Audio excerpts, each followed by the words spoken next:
Film ini dibuka dengan sekelompok ilmuwan yang sedang menjelajahi hutan lebat di peninsula Kamchatka, Rusia. Tim ini terdiri dari Travis Preston, Harker, Katie, Brandon, dan Scott dengan seorang pemandu lokal bernama Vadim.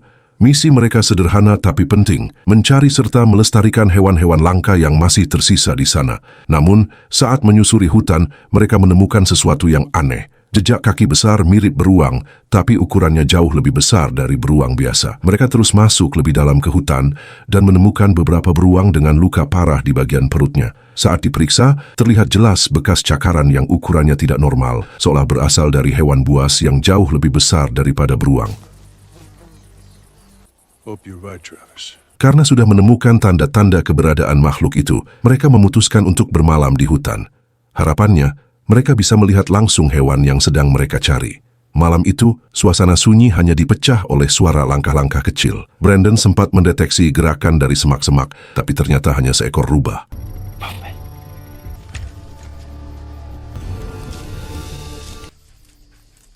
Ketika mereka mulai lengah, tiba-tiba terdengar raungan keras yang menggema di seluruh hutan. Dari kegelapan, muncul sosok beruang dengan ukuran yang luar biasa besar. Harker langsung mengangkat senapannya, siap menembak, tapi Travis menahannya. Travis memilih mengalihkan perhatian beruang itu dan memancingnya ke tempat yang lebih terbuka. Di sana, Brandon sudah bersiap dengan lampu sorot besar yang berhasil membuat beruang itu kesakitan dan terjebak di antara pepohonan. Namun Harker kembali muncul dan nekat menembaki beruang tersebut. Tindakan itu justru membuat makhluk itu makin marah. Beruang raksasa itu mengamuk, menyerang balik, dan sayangnya Scott menjadi korban. Scott tewas di tempat, sementara beruang itu melarikan diri ke dalam hutan. Sejak kejadian itu, hubungan Travis dan Harker makin renggang. Travis kecewa karena Harker hanya ingin membunuh beruang tersebut, padahal misi mereka adalah meneliti, bukan membantai. Beberapa waktu kemudian, Travis didatangi seorang pengacara bernama Doug McConnell. Doug datang mewakili seorang pengusaha kaya yang sedang membangun proyek air bersih. Masalahnya, di lokasi proyek itu muncul hewan misterius yang menakutkan para pekerja. Doug bahkan menunjukkan sebuah rekaman video yang menampilkan makhluk mirip buaya purba dengan ukuran luar biasa besar.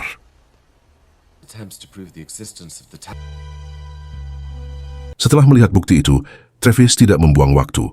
Travis terbang ke Tiongkok bersama Katie dan Brandon untuk menyelidiki lebih lanjut. Sesampainya di sana, mereka disambut oleh Doc dan seorang pemandu lokal bernama Bai Shi. Doc membawa mereka ke sebuah danau, lokasi proyek yang terganggu oleh kehadiran makhluk misterius tersebut. Doc menjelaskan bahwa sejak makhluk itu muncul, banyak pekerja proyek yang hilang secara misterius. Situasi ini membuat pekerja lain panik dan enggan melanjutkan pekerjaan.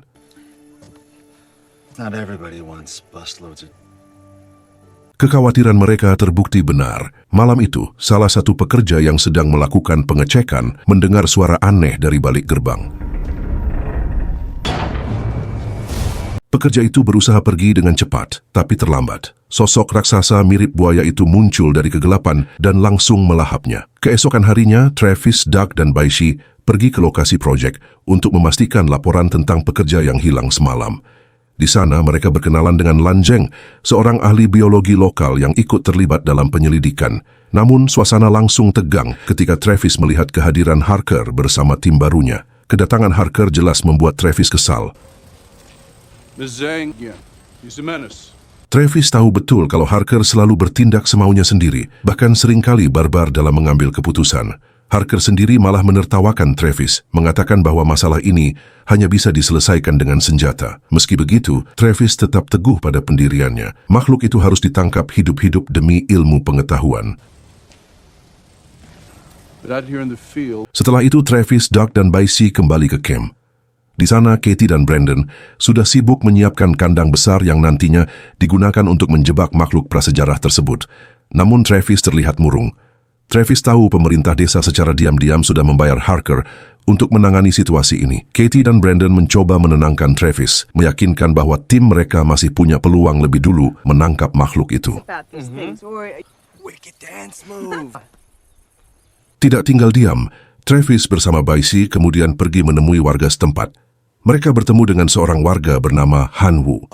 I think you're foreign general. 行，走吧。 Sementara itu, Katie, Doug, dan Brandon tetap berada di dekat danau. Saat berjaga, Doug tiba-tiba melihat ikan melompat dari permukaan air. Can you see that? Awalnya tampak aneh, tapi ternyata itu pertanda buruk. Mendadak makhluk besar muncul dari dalam danau, menghantam dermaga hingga hancur. Beruntung Doug berhasil melarikan diri sebelum jadi korban. Sementara itu, Han Wu membawa Travis dan Bai Xi ke sekolah setempat untuk melihat rekaman video makhluk prasejarah tersebut. Di sana mereka bertemu dengan seorang guru bernama Jianyu yang memiliki salinan video itu. Sayangnya, warga sekitar enggan berbicara jujur tentang makhluk itu. Mereka memilih diam. Tak lama kemudian, Bai Xi menerima telepon dari Doug yang panik meminta mereka segera datang ke rumah sakit. Ada tubuh korban baru yang ditemukan. Travis dan Bai Xi pun langsung bergegas ke sana bertemu dengan Doug, Katie, dan Brandon. Namun mereka dicegah masuk karena tidak memiliki izin resmi. I can't swim. Animal pathology. Akhirnya Brandon nekat menyamar jadi dokter dengan meminjam seragam, sementara Katie yang punya sedikit pengetahuan tentang anatomi ikut masuk untuk menganalisis kondisi korban. 哎，你是跟我一起的？ Saat berhasil masuk ke ruang mayat, mereka melihat jasad dengan luka menganga di perutnya. Lebih mengejutkan lagi, mereka menemukan kuku makhluk buas itu tertinggal di dalam tubuh korban. Setelah dari rumah sakit, Travis dan tim kembali ke camp. Tak lama kemudian Han Wu dan Jianyu datang. Kali ini Jianyu mau berbicara lebih terbuka. Jianyu menceritakan bahwa adiknya bekerja di proyek pembangunan dan menjadi korban keganasan makhluk itu. Travis pun penasaran, mengapa Jianyu tiba-tiba berubah sikap. Padahal sebelumnya Jianyu menolak memberikan informasi apapun. Jianyu lalu mengungkapkan bahwa Harker juga pernah mendekatinya, menawarkan sejumlah uang untuk mendapatkan informasi. Namun, Jianyu menolak mentah-mentah karena menurutnya tidak semua masalah bisa dibeli dengan uang. Dari situlah Jianyu memutuskan berpihak pada Travis. Sorry to hear that. In many days, immediately offered. Jianyu kemudian menunjukkan arah asal makhluk itu. Saat menyusuri daerah tersebut, mereka menemukan beberapa petunjuk yang mengarah pada keberadaan makhluk itu. Tiba-tiba mereka melihat sesuatu bergerak di balik pepohonan. Travis segera mendekat untuk memastikan dan benar saja sosok makhluk itu muncul. Makhluk itu yang bernama Cryptid berbentuk seperti gabungan buaya dan naga dan berlari dengan kecepatan luar biasa. Sayangnya meski sudah berusaha mengejar, Travis kehilangan jejak karena kecepatan Cryptid yang begitu menakjubkan.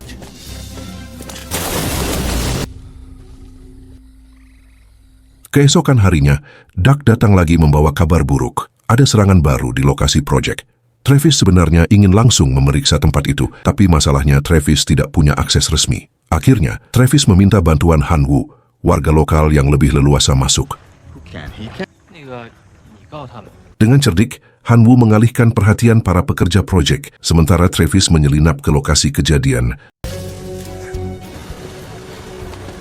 Di sana, Travis menemukan bubuk berwarna kuning yang cukup mencurigakan. Sayangnya, penelitiannya terganggu oleh kehadiran Lan Zheng yang kini bekerja bersama Harker. Travis sebenarnya tidak keberatan dengan Lan Zheng, malah Lan Zheng sering memberikan masukan dan mengajarinya cara memperhatikan detail penting dalam penelitian. Yang membuat Travis kesal adalah sikap Harker yang tetap bertindak semaunya tanpa menghormati aturan tim.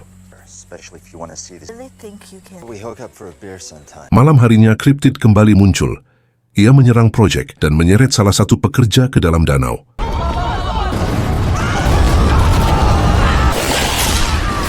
Esoknya Lan Zheng mencoba meyakinkan Harker agar tidak membunuh Cryptid karena hewan itu langka. Namun, Harker menolak mentah-mentah. Baginya, manusia berada di atas rantai kehidupan dan Cryptid harus dimusnahkan sebelum merusak ekosistem lain. To talk to you about The only animals that lie is the need for a thread.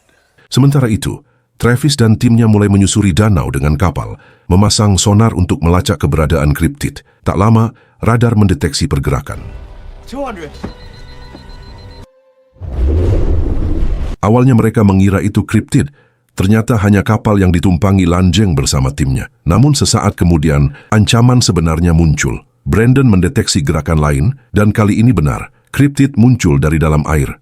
Makhluk itu menyenggol kapal Lan Zheng hingga oleng. Lan Zheng dan seorang rekannya terjatuh ke air. Wait for us. Panik, rekannya yang lain malah kabur membawa kapal. Travis segera menyelam untuk menolong Lanzeng. Tapi saat ia berusaha menyelamatkan rekan Lanzeng, Cryptid muncul dan mencengkeram korban. Travis pun terpaksa kembali ke daratan bersama tim. Peristiwa itu membuat Doug semakin takut. Doug mulai berpikir bahwa Harker benar, bahwa Cryptid memang harus dibunuh. Maybe Harker's right. Somewhere I'm not gonna get my... Namun Travis mencoba menenangkannya. Travis meyakinkan Doug kalau mereka punya cara yang lebih baik melindungi makhluk itu demi penelitian. Doug akhirnya luluh dan setuju dengan Travis. And we can catch it. Pagi berikutnya Travis dan tim merancang strategi untuk menangkap Cryptid. Dari hasil pengamatan, mereka tahu makhluk air biasanya sensitif terhadap suara keras. Artinya, Cryptid pun bisa diusir atau diarahkan dengan suara yang cukup kuat. Untuk itu, Travis dan Lanzeng menyusup ke ruang kerja Harker guna mengambil data sonar milik tim Harker. There, let's go. Diam-diam mereka berhasil memindai data penting itu. Namun sayangnya aksi mereka ketahuan. Keduanya ditangkap dan diikat. Harker merasa kecewa melihat Lanzeng kini berpihak pada Travis. Especially after that talk we had. Tapi Travis tidak kehabisan akal. Travis menyalakan kompor, membakar talinya hingga terlepas, lalu melepaskan ikatan Lanzeng. Untuk menciptakan gangguan, Travis sengaja meledakkan tabung gas.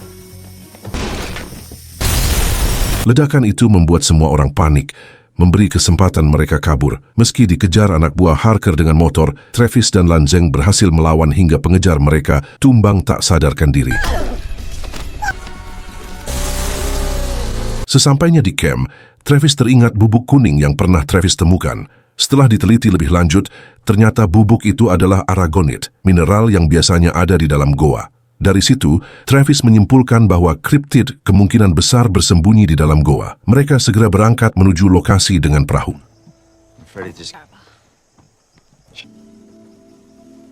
Namun saat di perjalanan, sonar mendeteksi gerakan besar mendekat. Brandon cepat menyalakan alat penghasil suara sonar, tapi alat itu bermasalah.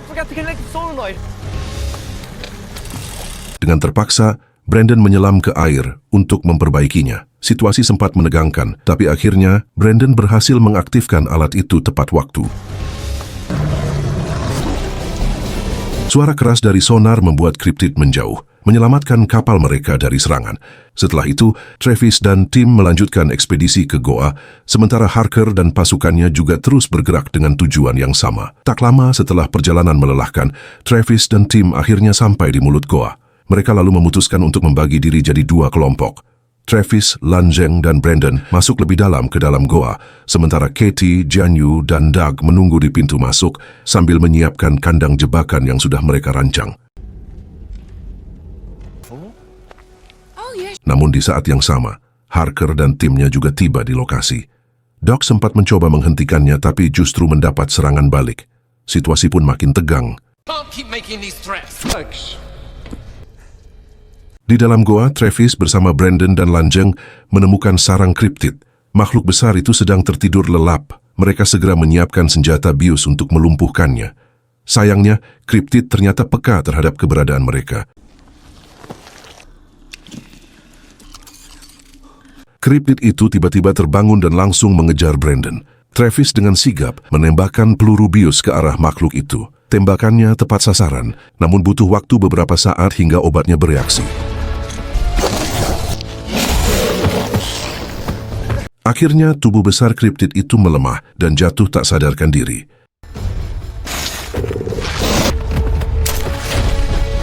Mereka sadar hanya punya waktu singkat, mungkin 1 atau 2 jam, sebelum Cryptid itu kembali bangun. Saat mereka baru saja bernapas lega, Harker muncul dan langsung berusaha mengambil alih. Pertengkaran tak terhindarkan. Harker dan Travis terlibat perkelahian sengit, hingga Travis sempat terdesak di tanah. Di tengah duel itu, Travis sempat mengungkapkan sebuah kebenaran mengejutkan. Makhluk yang mereka tangkap hanyalah bayi Cryptid. Induknya masih berkeliaran di luar. Dan benar saja, tak lama kemudian, induk Cryptid muncul.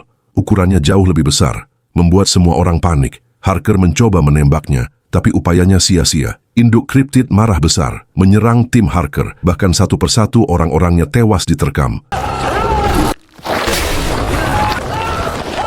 Harker sendiri akhirnya terhempas keras ke dinding batu hingga kepalanya membentur. Sementara itu, Travis, Brandon, dan Lanzeng berusaha lari mencari perlindungan. Mereka akhirnya berhasil kembali ke pintu masuk goa dan bergabung dengan Katie, Doug, serta Jianyu yang bersembunyi di dalam kandang jebakan. Sayangnya dalam kekacauan itu, Brandon terpisah dari kelompok. Induk kriptid yang murka mulai menyerang kandang mereka. Untuk menyelamatkan yang lain, Brandon nekat mengorbankan dirinya dengan memancing perhatian makhluk itu. Kesempatan itu dimanfaatkan Travis dan tim untuk keluar dari kandang dan berlari menuju kapal. Namun Travis belum selesai. Travis kembali mengambil alat sonar suara dan masuk lagi ke dalam kandang untuk memancing induk kriptid menjauh. Saat yang lain sudah berada di kapal, Travis meminta mereka segera pergi tanpa dirinya demi memastikan makhluk itu bisa dialihkan. Travis lalu menyalakan sonar dengan suara keras. Gelombang itu membuat induk kriptid meraung kesakitan sampai tubuhnya menghantam kandang dan terhempas ke bebatuan. Serangan suara itu menguras tenaganya, membuat makhluk raksasa itu melemah. Melihat kesempatan, Travis segera melarikan diri dan kembali ke timnya yang sudah menunggu di luar goa. Dengan usaha keras mereka, akhirnya kriptid berhasil dilumpuhkan. Makhluk prasejarah itu kemudian diisolasi agar bisa diteliti lebih lanjut. Bagi Travis dan tim, ini bukan hanya soal keselamatan manusia, tapi juga kesempatan untuk memahami makhluk langka yang selama ini dianggap hanya legenda. Di saat yang sama, Doug akhirnya buka suara. Doug mengaku bahwa klien misterius yang menyewa Travis sebenarnya adalah dirinya sendiri. Semua yang terjadi selama ini merupakan bagian dari rencananya untuk memastikan kriptid tetap hidup dan terlindungi. Film ditutup dengan pemandangan Travis dan tim yang membangun tempat tinggal di sekitar danau. Mereka bertekad menjaga habitat kriptid, melindunginya dari tangan-tangan serakah yang hanya ingin menghancurkan. Where exactly was the sighting? Just outside.